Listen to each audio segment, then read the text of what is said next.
There is an ancient and well-known philosophical riddle that asks, if a tree falls in the forest and no one is around to hear it, does it still make a sound? A scientific view is that while a tree will make waves in the air, to make a sound, it takes an ear to hear it. So my question is, if a person speaks, if they offer statistics, for example, and no one listens, is that really communication? Listening, I believe, is a missing half of communication, absolutely necessary, but often overlooked. We live in an age we call the age of communication, and certainly with cell phones, text, tweets, and emails, there is a lot of talking going on.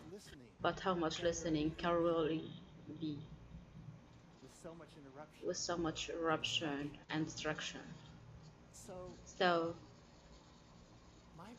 my passion for the last 30 years has been helping people get yes in very tough negotiations, from family feuds and bedroom letters, from labor strikers of civil wars. I hear of talking, but I don't hear a lot of real listening. We think of negotiation as a being about talking, but in fact, it's really about listening. If you study the behavior of successful negotiation, you find that they listen for more than talk. After all, we are given 2 years and 1 month for a reason. We listen twice as much as we speak. So why listen? Why is it too important? Let me tell you a story. Some years ago, I was in a country of Venezuela, serving as a third party between the government and political opposition at a time of intense conflict with a lot of people fearing a civil war.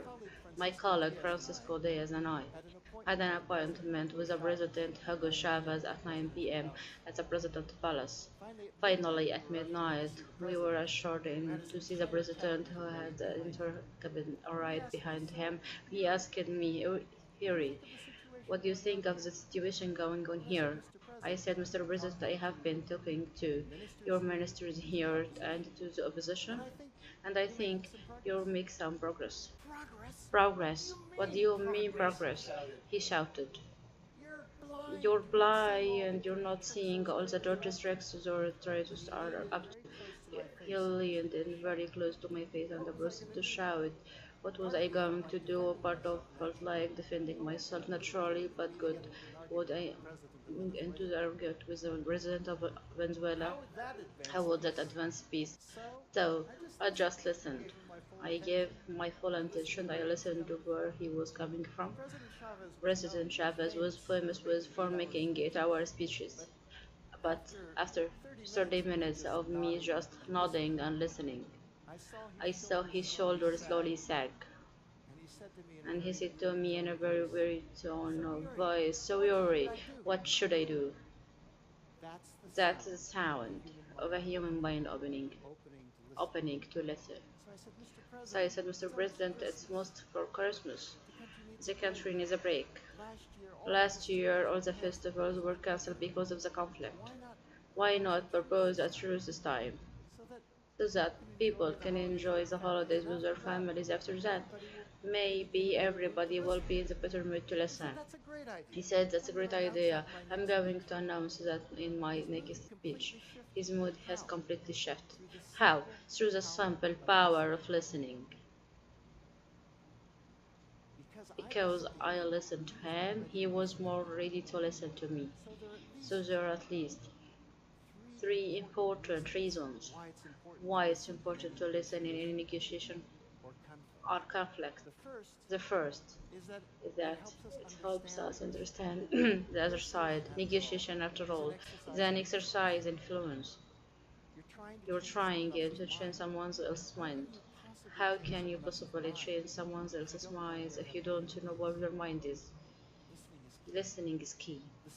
The second reason is just as important. It helps to us connect with the other human being. It helps us build a rapport. It builds trust. It shows we care. After all, everybody wants to be heard. And the third is, as with President Chavez, it makes it more likely that the other person will listen to us. It helps us to get yes. In short, listening may be the cheapest concession we can make in negotiation. It costs us nothing and it brings a huge. Listening may be the golden key that opens the door to human relationship.